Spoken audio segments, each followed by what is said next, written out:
কড়াইয়ের মধ্যে তেল দিয়ে ফোড়নের জন্য দিয়ে দিলাম জিরে, শুকনো লঙ্কা, তেজপাতা। ফোড়নটা কয়েক সেকেন্ড নেড়েচেড়ে ভেজে নিয়ে দিয়ে দিচ্ছি গ্রেট করা একটা পেঁয়াজ। পেঁয়াজটা দিয়েও একটু নেড়েচেড়ে ভেজে নিয়েছি। এবার এর মধ্যে দিয়ে দেবো মিক্সিতে পেস্ট করে রাখা মশলা, আদা, রসুন, টমেটো, কাঁচা লঙ্কা, আর দিয়েছি জিরে গুঁড়ো, ধনে গুঁড়ো। আমি এখানে লাল কাঁচা লঙ্কা দিয়েছি। দিয়ে দিলাম কাশ্মীরি লঙ্কার গুঁড়ো, হলুদ, লবণ আর মিক্সির জারটা ধুয়ে একটু জল। এবার ভালো করে মশলাটা কষিয়ে নিচ্ছি। দেখুন মশলা বেশ ভালো মতো কষিয়ে নিয়েছি। এবার এর মধ্যে দিয়ে দিচ্ছি ফ্যাটানো টক দই আর কাজু বাদাম বাটা। আবারও কিছুক্ষণ একটু নেড়েচেড়ে নেব।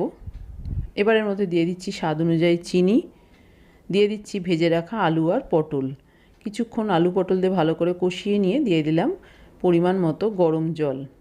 জল দিয়ে ভালো করে নেড়েচেড়ে দিয়েছি। দিয়ে দিলাম ভেজে রাখা 6টা ডিম আর 2টো কাঁচা লঙ্কা। এবার ঢাকা দিয়ে কিছুক্ষণ রান্না হতে দেবো। দিয়ে দিচ্ছি